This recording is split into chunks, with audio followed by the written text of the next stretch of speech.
Il est 19h, mesdames, messieurs. Bonsoir et merci de votre présence. Combien sommes-nous exactement à Mayotte? Le recensement qui a débuté ce jeudi permettra d'affiner les chiffres. L'INSEE table pour l'instant sur un peu moins de 300 000 habitants. La délinquance en hausse à Mayotte. Les chiffres de 2021 en témoignent. Plus de 10 400 faits enregistrés pour l'année écoulée. Quelles conséquences sur l'activité pénale? On en parle avec Yann Lebry, le procureur de la République et notre invité ce soir. À quand la fin du chantier du pont de Manguejou? Il devrait être livré en ce début de mois, mais le chantier s'éternise aux grandes dames des automobilistes et autres usagers de la route. Voilà pour le titre, soyez les bienvenus.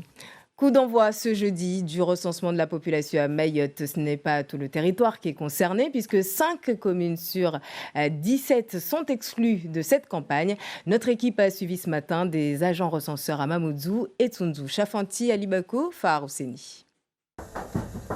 La prochaine fois, ce sera peut-être chez vous. Les habitants de Mamoudzou sont parmi les premiers à répondre aux questions pour cette nouvelle campagne de recensement. Mais là, je dois remplir les fiches pour chaque personne née avant 2021. Du coup, là, j'ai au moins 7 fiches à remplir. Je me fais toujours recenser parce que je me dis toujours que peut-être qu'il pourrait augmenter les écoles avec le nombre d'enfants. De l'extérieur, impossible de l'imaginer, mais cette cour abrite plusieurs logements, la majorité en tôle. Moana, agent recenseur, tombe des nues. Je ne m'attendais pas à autant de population. Et comme sur la carte, par exemple, il y aura 10 bangas, mais en réalité, il y en a plusieurs, plus de vingtaine, une trentaine. Du coup, voilà, c'était un peu dur, quoi. La propriétaire des lieux, elle, peine à estimer le nombre de locataires. Maintenant, ceux que j'héberge, je leur fais payer des loyers grâce au recensement. Moana devra revenir pour les locataires absents. Cette vaste enquête doit nous renseigner sur l'évolution démographique, le bâti et la composition des familles. Mais tous les habitants ne coopèrent pas.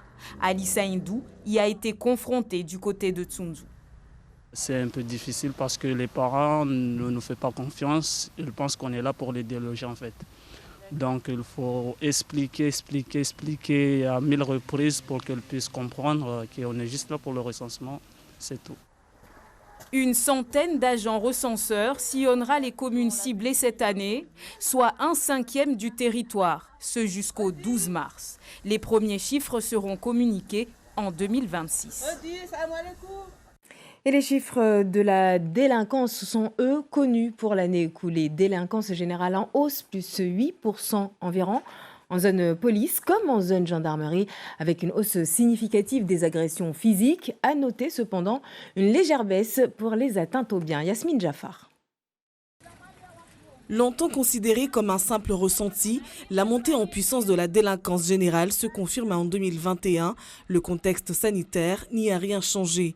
Le nombre de victimes de coups et blessures volontaires explose jusqu'à atteindre 40% en zone police, 12% en zone gendarmerie. Même tendance pour les violences crapuleuses. Les atteintes volontaires à l'intégrité physique augmentent en 2021 pour atteindre une hausse totale de près de 18%.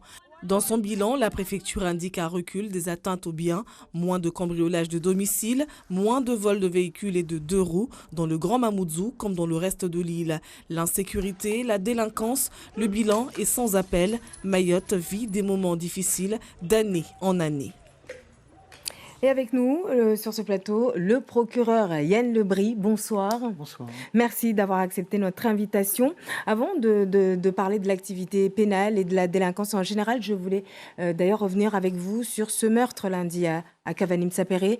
6 personnes interpellées, déférées ce jeudi au tribunal. Quel sort leur a réservé la justice? Alors, quand je suis parti du tribunal tout à l'heure pour venir à votre invitation, la situation pénale des personnes déférées n'était pas encore arrêtée. 6 personnes ont donc été présentées cet après-midi devant le juge d'instruction dans le cadre d'une ouverture d'information criminelle. Des informations que j'ai à ce stade, 2 ont été placées sous le statut de témoins assistés. Les autres, au conditionnel, auraient été mis en examen pour meurtre ou complicité de meurtre. Alors, selon nos informations, une jeune fille ferait partie de cette bande. Est-ce que vous confirmez? Là, pour le moment, je reste très prudent, je vous le redis, par rapport à ces éléments, puisque l'affaire est actuellement encore en cours de traitement judiciaire. Et je ne veux surtout pas aller plus avant, puisque je ne sais pas quelle va être avec certitude leur situation pénale, est-ce qu'ils vont être mis en examen ou pas, et surtout s'ils vont être placés sous contrôle judiciaire ou pour l'un ou plusieurs d'entre eux dans le cadre du placé en détention provisoire. On l'a compris. Alors, cette délinquance en hausse est-elle justement, comme je le demandais tout à l'heure dans les titres, ressentie au niveau de l'activité pénale depuis un an? Et si oui, de quelle manière? Oui, alors elle est effectivement ressentie de manière automatique par l'activité, dans le cadre de l'activité judiciaire, puisque l'activité judiciaire n'est finalement que le prolongement des constatations qui sont effectuées par les services de police et de gendarmerie, qui eux-mêmes, l'évolution de leur activité est liée à cette évolution de la délinquance.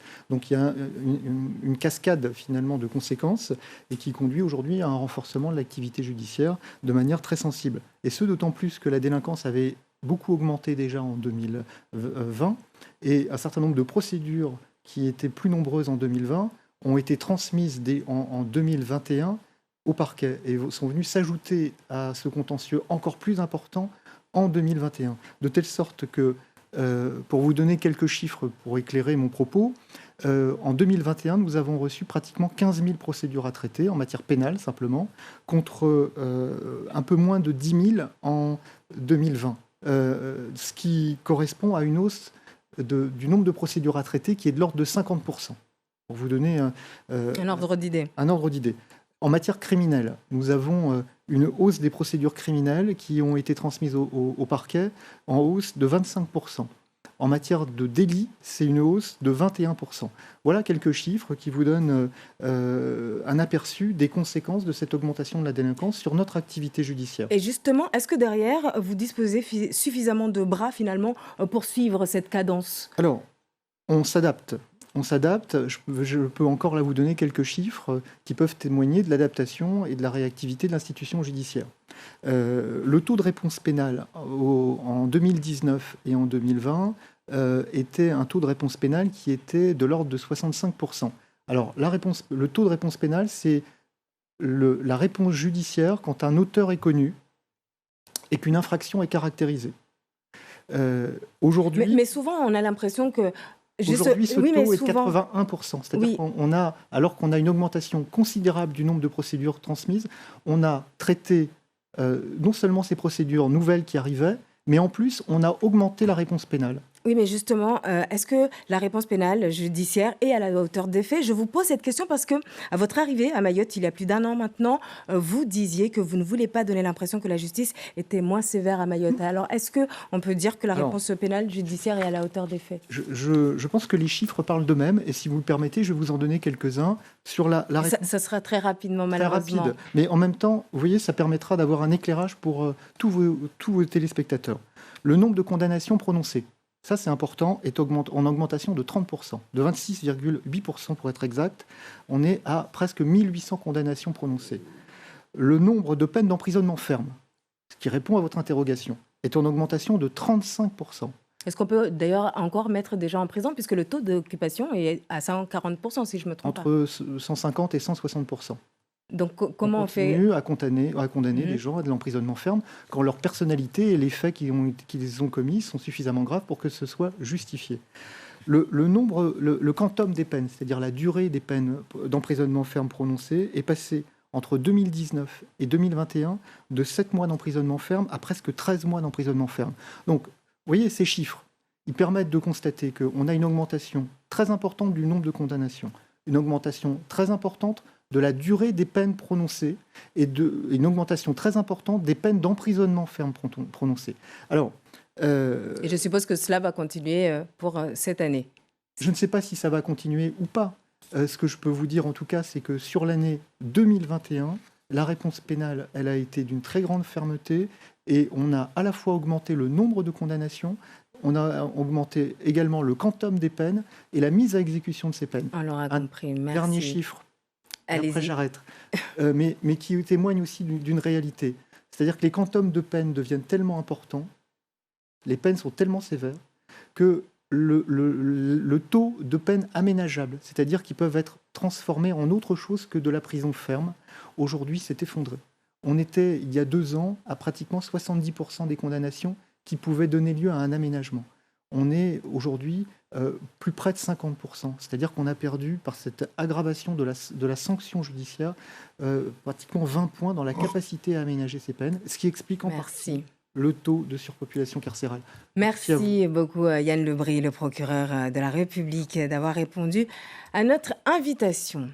Va-t-on vers l'annulation de l'élection de Mansour Kamardine et Hamida Ibrahim en tant que conseillers départementaux du canton de Sada-Chirangui? Dès le départ, leur victoire a été remise en cause par leurs adversaires pour irrégularité lors du scrutin. Ce jeudi, l'affaire passée au tribunal administratif. Hachim Sedachim, Raina Alilouafa. Du rififi dans le canton de Sada, Abdou Mohamed et Mariam Saïd Kalam ont fait un recours au tribunal administratif après les résultats des cantonales de juin 2021. Le binôme perdant dénonce des manœuvres frauduleuses. Parmi elles, le refus de vote des personnes radiées, revenues avec des ordonnances et empêchées de voter à nouveau. Il y a plus de 66 personnes qui n'ont pas été inscrites en dépit de ces ordonnances. Et donc elles n'ont pas pu voter, elles n'ont pas pu faire des procurations. Il y avait une volonté délibérée. Et les personnes qui se présentaient à la mairie pendant la période avant les élections avec leur ordonnance ont à chaque fois été refoulées. On a des personnes qui sont allées chercher des ordonnances, et effectivement il y en a, qui sont revenus, qui ont dit inscrivez-nous, mais on a dit mais attendez, vos noms sont là. Mais là la question, nous disons, ils avaient déjà leur nom sur la liste, la partie adverse dit le contraire, le juge s'en déterminera. Dans cette affaire, l'avocat du binôme plaignant réclame 3 ans d'inéligibilité et la suspension immédiate des mandats actuels du binôme gagnant, Mansour Kamardine et Hamida Ibrahim. Le tribunal administratif se prononcera dans une semaine. Et concernant le recours en annulation des élections départementales de Pamandzi, le rapporteur public a demandé le rejet de la requête de Mohamed Ali Hamid, l'adversaire direct du binôme gagnant, donc à Pamandzi. Ce dernier n'a pas présenté de mémoire en défense. La décision du juge est là aussi attendue la semaine prochaine. La loi Mayotte, morte et enterrée pour l'instant dans un courrier envoyé au président du conseil départemental, Sébastien Lecornu, dit, je cite, « Il reviendra au prochain gouvernement de décider s'il souhaite reprendre le travail et selon quelles modalités. Quoi qu'il en soit, une année aura été perdue. » Le ministre des Outre-mer fait bien sûr référence à l'avis défavorable émis par le département sur la loi Mayotte, avis qui a bloqué de facto, selon lui, le processus engagé. Et Sébastien Lecornu qui a par ailleurs annoncé la construction du 2e hôpital de Mayotte qui serait faite donc à Combani. C'est le site qui a été retenu à l'ARS d'ajouter que très prochainement des experts nationaux viendront à Mayotte pour engager les prochaines étapes du projet. Dans la région, l'alerte cyclonique maintenue à La Réunion cette nuit. La population doit rester confinée, a annoncé cet après-midi le préfet Jacques Bihan. Pluie et vent continuent de s'intensifier dans les régions nord et ouest de l'île. Johnny Lérivin, Thierry Chapuis. Dans l'ouest, Batsirai est passé sans vraiment faire déchaîner les éléments. Certes, la houle sur la côte, le vent et la pluie ont un peu forci au fil des heures, mais sans faire craindre le pire aux habitants. À Saint-Paul, la nuit a été plutôt calme, si ce n'est une intervention des services de secours pour aider et faciliter l'organisation d'un décès. Pour ce qui est du reste, pas de grande urgence. À Saint-Paul, ça a été calme toute la nuit, il y a eu très peu de pluie et presque pas de vent. On espère que ça va continuer comme ça toute cette journée, mais on reste vigilant. Calme relatif aussi à la possession. Les rondes de reconnaissance ont relevé des chutes d'arbres sur les routes à cause du vent. Peu de dégâts dans les bas et un peu plus de tracas dans les hauts à Dodane, plus exposés, il est vrai, au mauvais temps. On a des arbres couchés sur la chaussée, notamment sur Dodane, qui bloquaient complètement la voie. La demande des pompiers de pouvoir intervenir rapidement, donc de dégager la voie, a été relayée à la fois au département, les équipes techniques de l'UTR, et à nos services environnement qui sont en ce moment même ensemble en train de dégager le chemin départemental numéro 1 qui monte à Dodane. Au port aussi, rien de bien sérieux ou grave à signaler, aucune grande urgence, plutôt rassurant.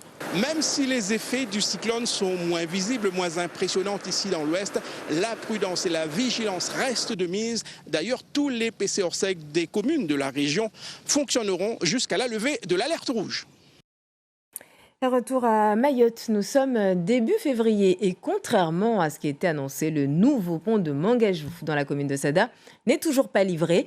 Chaque jour, des milliers de personnes empruntent cette portion de route en prenant toujours leur mal en patience. Zora Abdou Café, Daniel Abdou.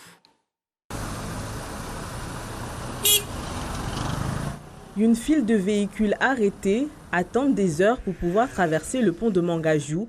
Cette circulation alternée dure depuis plus de 6 mois, au grand désarroi des usagers de la route.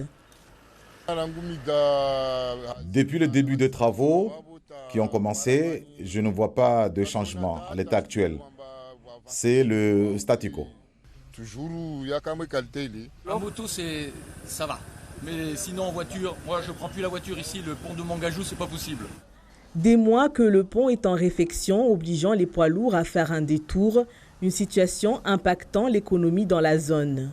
Les travaux de Mangajou, c'est très dur pour nous entrepreneurs, surtout nous entrepreneurs là. Les petits véhicules, ils peuvent passer, mais les gros véhicules, ils ne peuvent pas. C'est-à-dire comme là maintenant, mon camion, il travaille à Malamani, il transporte déchets électroménagers, donc là, il a obligé pour passer vers Chirongi, Bandele, Tsararano, il monte à Ongojou. Il part à Djoumoye, donc c'est un coût. En fait, avant, moi, je mets un gasoil de 150 € par jour. Là, maintenant, j'utilise gasoil de 350 € par jour. La direction de l'environnement, de l'aménagement et du logement, la DEAL, explique ce retard par la construction de buses non prévues initialement et un problème d'approvisionnement de matériaux. Mais la DEAL l'assure, les travaux vont s'intensifier pour une ouverture partielle mi-mars et une livraison fin mars. Il va y avoir des travaux de nuit. Les travaux de nuit sont notamment destinés à supprimer la déviation.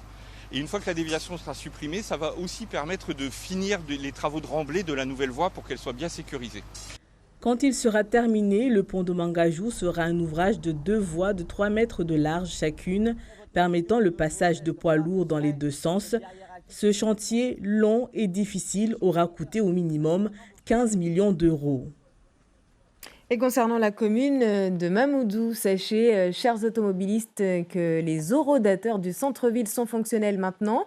Pour vous garer, il faudra payer à nouveau du lundi au vendredi de 8h à 18h, les samedis de 9h à midi. En revanche, le stationnement sera toujours gratuit les samedis après-midi, les dimanches et jours fériés, que ce soit donc sur le parking du Front de Mer, l'ancienne place du marché, la place Mariage ou encore la rue du Commerce. Fin de cette édition. Merci de l'avoir suivi. On se retrouve dans quelques minutes pour le journal en Chimanré. Sachez que demain, en radio, l'invité de la matinale dès 7h15 sera le maire de Mamoudzou. Abdelwahid de Semaila répondra aux questions de Yasmine Jaffar. Très belle soirée à vous.